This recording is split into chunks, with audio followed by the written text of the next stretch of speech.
Have you ever felt trapped in the same repeating scene, telling yourself every morning that today will be different, that tomorrow you will finally begin, only to watch it arrive and slip into the same delay once again? You look in the mirror and see your face still there, but in your eyes, something has shifted. It's not just fatigue anymore. It's a quiet resentment toward the reflection itself. It feels as if you're living with a companion who keeps breaking promises, and that companion is you. Carl Jung once warned that when the unconscious takes control, we become victims of cycles we don't understand. And this cycle, the one where you promise, then abandon, start, then quit, is not random. It is a ritual of the unconscious. You think you're only postponing a small task, but in truth, you are training your mind to live with betrayal. Not betrayal of others, but betrayal of yourself. The cost isn't just unfinished work. The cost is the gradual erosion of self-trust, piece by piece, until the face in the mirror begins to feel like a stranger. Have you ever wondered why you feel exhausted for no clear reason? It isn't the work draining you. It's the silent shame of watching yourself fail the same promise day after day. It's like carrying an invisible backpack filled with tomorrows that never arrive. Each morning you drop another stone inside, and every step grows heavier. Discipline, Jung reminds us, is not an external whip. It is the foundation that allows you to still believe your own word. Without it, the sword in your hand rusts, and the person in the mirror begins to fade. This video will show you why procrastination is not simply the thief of time, but the corrosion of identity itself. And more importantly, how you can begin sharpening the trust you've lost before it's too late. Because the moment you keep even the smallest promise to yourself is the moment the mirror finally gives you back your own reflection. Do you recognize this familiar feeling? In the morning, you set your alarm early, determined to begin the day with focus. But when it rings, you pull the blanket tighter, whispering, "Just 5 more minutes." And those 5 minutes into 30, into an hour, into an entire day swallowed by delay. At night, you sit alone with a heavy weight. Not just because the work is undone, but because a voice inside whispers, "I broke my promise again." The problem isn't only procrastination. The problem is the relentless repetition. Each day you make a promise, and each day you break it. At first, you dismiss it. After 5 times, you find excuses. But after 50, 100 times, you stop looking directly into the mirror. Because the mirror doesn't only reflect your face, it reflects your betrayal. And the most dangerous feeling is not fatigue, but resentment toward yourself. You start losing faith in any promise, no matter how small. "Tomorrow, I'll exercise."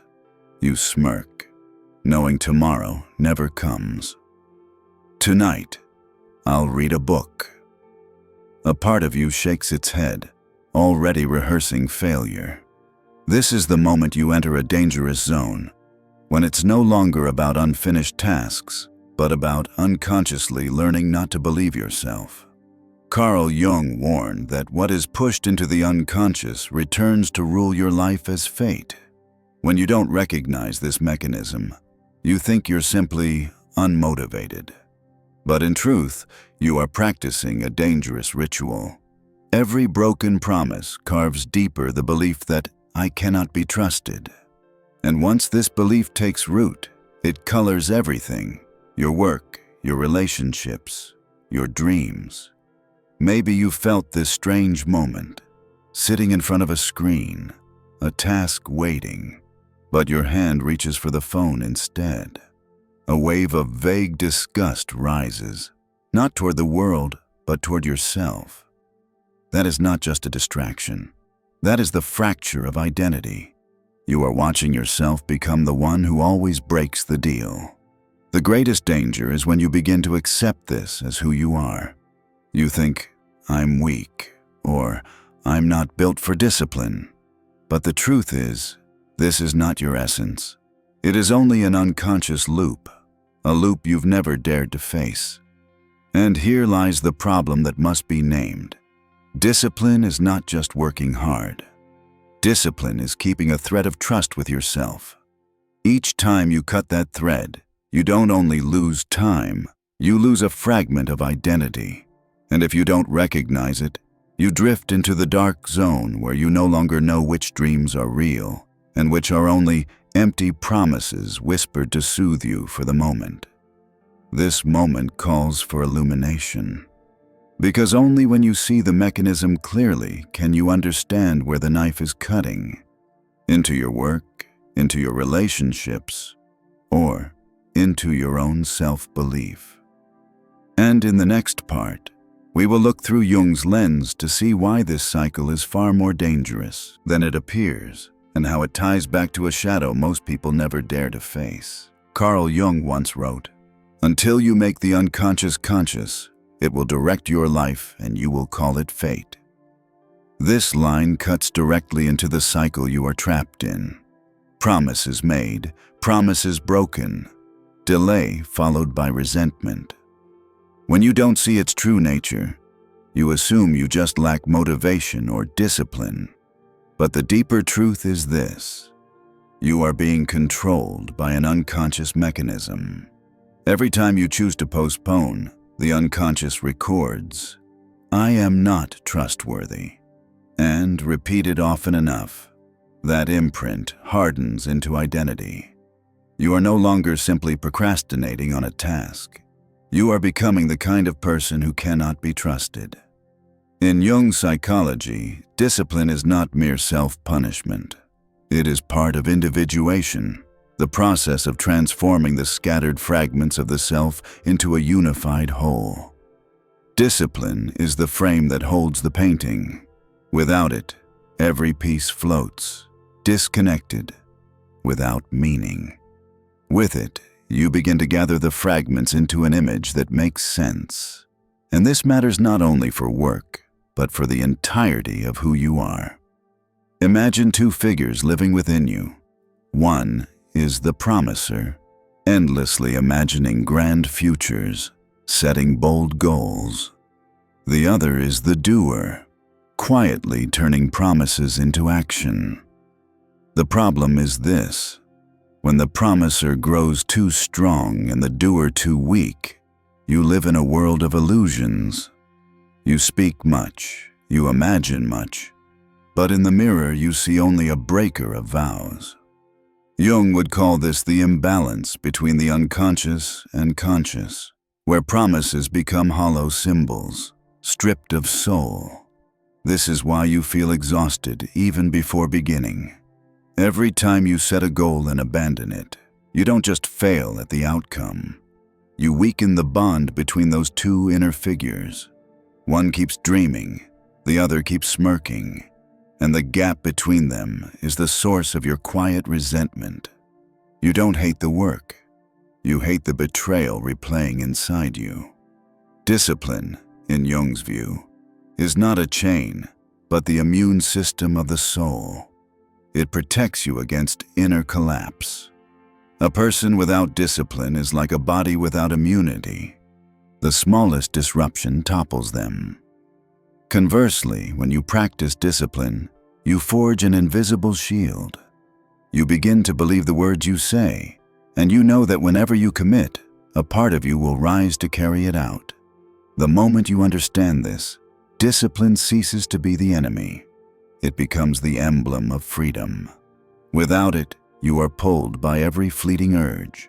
With it, you can declare, "I choose this path," and actually walk it. That is not just the power to finish tasks, it is the power to own your life. And if you pay close attention, you'll notice, each time you keep even a small promise, confidence stirs again. Not because you accomplished something grand, but because you proved the person in the mirror can be trusted. That simple truth is the foundation for everything else, so you can move forward each day without feeling torn apart by empty vows. If you want to understand why you keep replaying the same script of self-betrayal, you must return to the place where this mechanism began. It is not because you are weak or lack willpower. It was formed early when you learned that the easiest comfort came from postponing discomfort. As a child, maybe you pretended to be sick to avoid homework, or stayed silent to dodge a difficult conversation. Each time you delayed, you felt a little safer, and your brain recorded that safety as a survival strategy. But what was once protection has become a prison, because, as an adult, this loop no longer shields you. It erodes you day by day. Jung explained that the unconscious always seeks to repeat what is familiar, even if it brings suffering. That is why you might tell yourself you'll start on Monday, but when Monday arrives, you whisper, "Next week will be better." You create an endless circle, like a snake swallowing its own tail, and with each rotation, you lose another fragment of self-trust. And trust, once cracked, is never easily restored. The clearest image is that of an hourglass turned over and over. You think you are starting again, but the sand keeps falling, time keeps slipping, and you remain in the same place. The issue is not that you haven't tried hard enough. The issue is that you haven't seen that you are being ruled by an unconscious reflex. Every act of postponement whispers, "Step back, it's safer." And you believe it, but in truth, you are stepping back from your own life. Jung called this the shadow, the hidden part that contains the fear you refuse to face. Here, the shadow is the fear of failure. You procrastinate not because you are lazy, but because if you never begin, you never have to face the possibility that you are not good enough. You keep the dream untouched in imagination, instead of risking it breaking in reality. The cost is that you become a prisoner of tomorrow, a tomorrow that never arrives, but always waits for you to cling to. The potential breakpoint comes the moment you dare to look straight at the mechanism. When you see that procrastination is not harmless comfort, but a ritual of slow erosion, then you finally have a chance to cut it. Instead of asking, "How do I find motivation?" you must ask, "What am I hiding from?" That question flips the script, pulling you out of the unconscious loop and forcing you to face the shadow. And here is the warning that must be spoken clearly.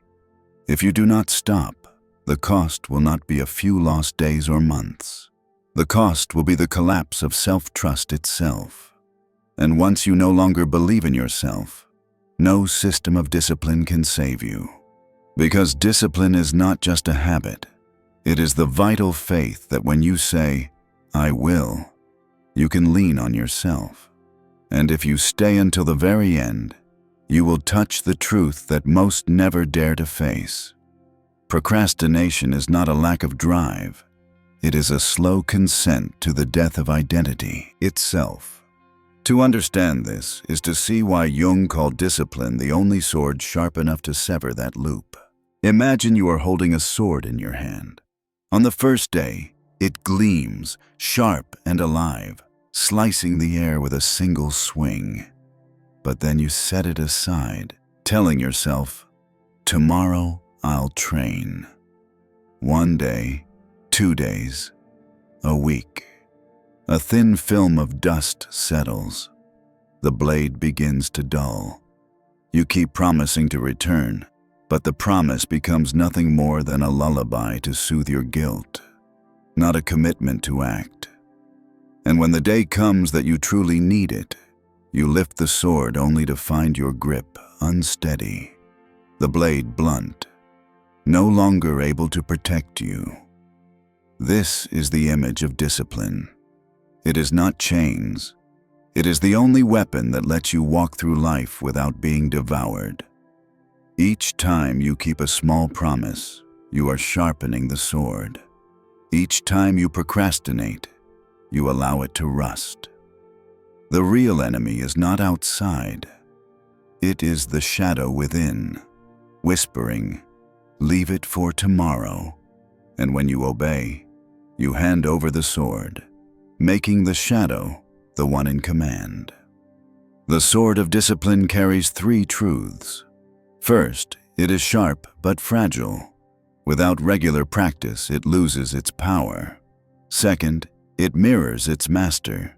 The blade only shines when you dare to keep faith with yourself. Third, it demands loyalty. No one else can wield it for you. If you refuse to hold it, no one will. You can see this everywhere in daily life. When you wake up at the alarm you set, that is 1 stroke of sharpening. When you finish a task on time, that is 1 strike at the forge. But each time you press snooze, the blade grows dull. Each time you promise and forget, the hilt cracks further. You may not see it, but your body feels it. Heavier steps, wearier eyes, a dimming reflection in the mirror. That is the mark of a warrior who has lost his weapon. The painful truth is that you still carry the sword. It never disappeared. It only waits for you to touch it again, to accept the weight of grinding it back into shape. And in that moment, the rust is no longer shame. It becomes proof of your return. Jung reminded us that discipline is not about becoming a machine. It is about preserving the right to choose, about still holding a blade sharp enough to cut through empty promises and unconscious loops. Without it, you walk through life barehanded, trembling before every temptation. And here lies the turning point of this journey.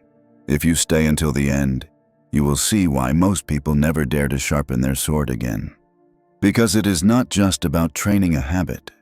It is a ritual of farewell, a letting go of the part of you that only ever promised but never delivered.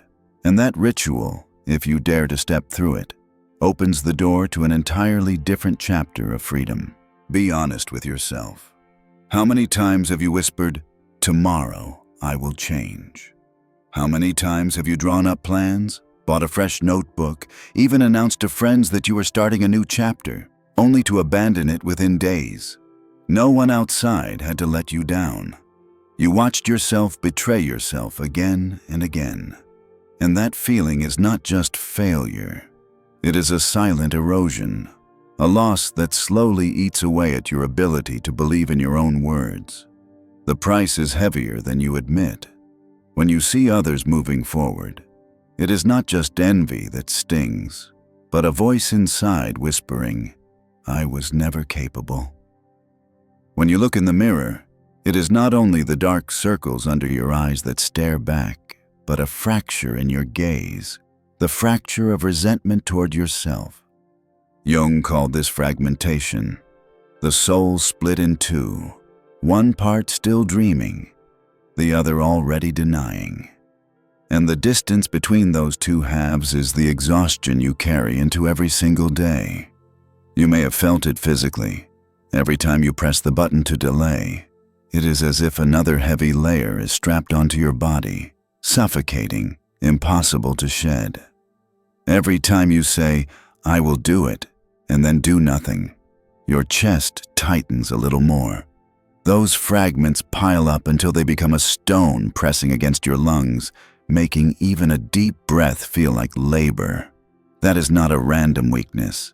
It is the cost of broken promises, layered day after day until they reshape you. The most dangerous part is not the unfinished work. It is the identity you are losing.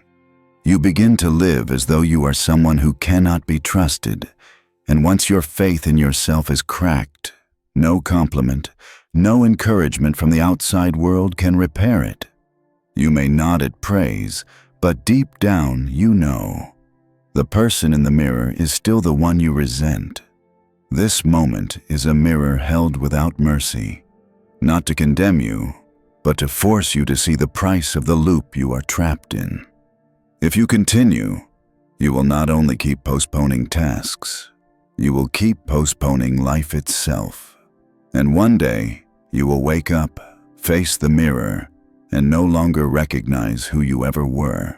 Carl Jung once reminded us that people are not chained so much by the outside world as by the beliefs they carry within. And for you, the most dangerous belief may be this: I am not made for discipline. That belief is like a suspended sentence, waiting to be activated. Each time you stumble, you whisper to yourself, "See, this is who I really am." But that is not the truth. That is shadow, the unconscious part that once learned to avoid pain through delay, now disguising itself as identity so you mistake it for essence. Try reversing the perception. Discipline is not a burden. It is protection. Just as the immune system keeps the body from collapsing, discipline keeps the soul from falling apart. Every promise you keep, no matter how small, is like a healthy cell. And every broken promise is a crack that lets disease slip in. When you see discipline as force, you resist it. But when you see it as protection, you begin to recognize it stands on your side. The language must shift as well. Instead of saying, "I have to force myself," whisper, "I am training my strength." Instead of thinking, "Discipline steals freedom," remind yourself, discipline is the foundation of freedom. Because without it, you are pulled in every direction by momentary desires. With it, you have the power to say no, to hold your path steady. The moment you dare to redefine it, discipline no longer feels like chains. It becomes the sword that has been waiting for you to sharpen again. This does not mean you will never falter, but instead of calling it a failure, call it an imperfect round of training. Every strike, every scrape of rust removed, is proof that you are still fighting. New language helps you see yourself differently, no longer the perpetual oath-breaker, but the warrior returning to his weapon. Whisper a new declaration to yourself. Each time I keep a small promise, I reclaim a larger trust. This replaces the old refrain, "I was never meant to be disciplined." It is more than words. It is a restitching of the bond between you and the one in the mirror. And slowly, resentment dissolves, replaced by respect. But the warning must remain clear. If you refuse to reframe, you will live your life trapped in the old language. The language that insists you are weak, that insists you cannot.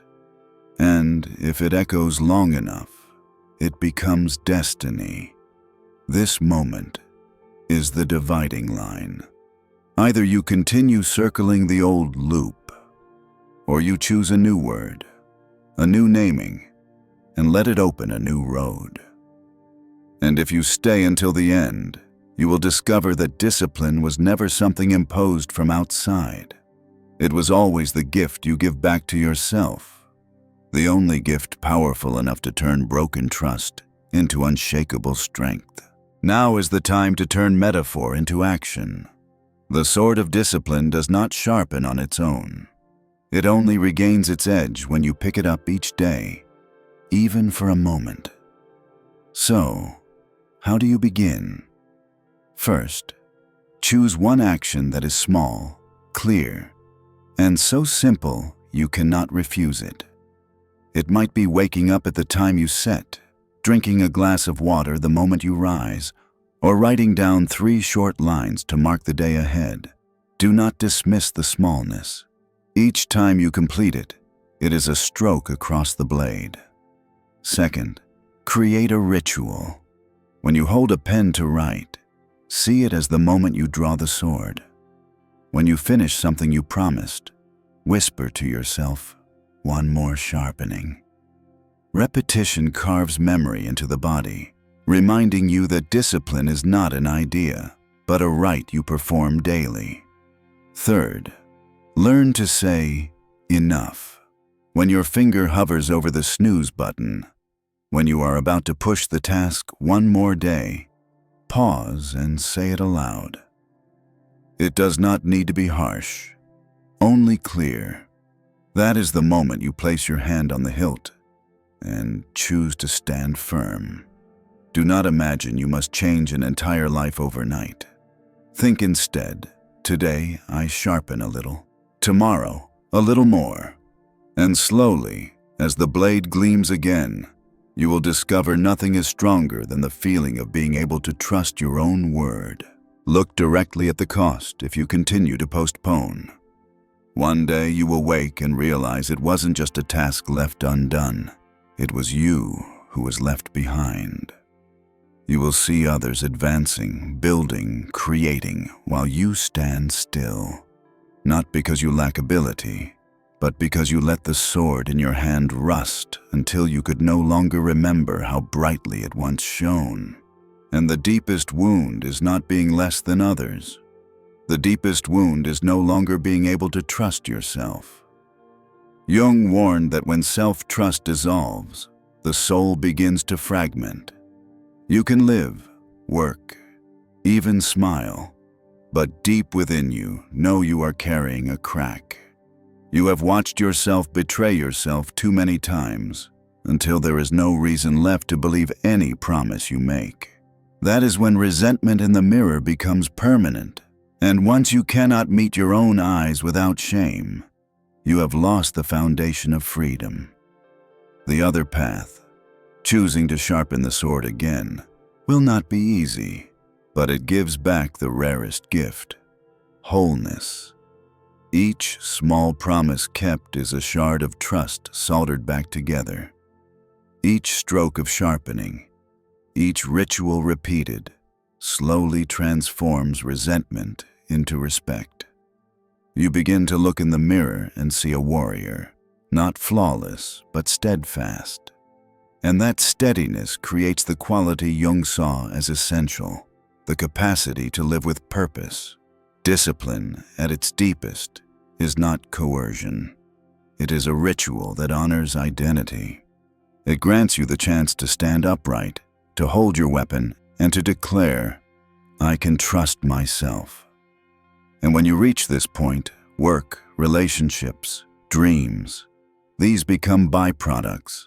What truly matters has already happened. You reclaim the right to believe in yourself. The final warning must be clear. If you do nothing, you are not just delaying a day, you are delaying a life. You are not only losing opportunities, you are losing your very self. And once that is gone, no encouragement, no second chance can restore it. Discipline is the only sword sharp enough to cut through this loop. And the choice, as Jung would say, has never been outside of you. It lives in the smallest moment. Will you keep one promise to yourself today or not? Imagine yourself walking through a dark forest. The path is no longer clear. Each step echoes into emptiness. In your hand, the sword you thought you had long abandoned feels heavier, rougher, yet still there. You could keep moving with bare hands, easily pulled by any worn trail, or you could pause, place your hand on the hilt, and accept the responsibility of sharpening it again. No one else can do it for you. Discipline is not the chain that binds you. It is the compass that keeps you on course. Every time you keep a small promise, you are lighting a spark in the darkness. And that spark, however faint, is enough to reveal one more step forward. This is how you escape the shadows, not through giant leaps, but through small repeated actions until ritual becomes strength. This video cannot sharpen the sword for you, but it can remind you that you still have a blade to hold, a choice still within reach. Try keeping one small promise today, not so others can see, but so the person in the mirror knows you are still someone who can be trusted. And when you do, you will realize the path in the forest was never gone. It was only waiting for the one brave enough to walk it. If these words touched you, let this journey stay with you. And perhaps the next step of it will find you in the videos to come.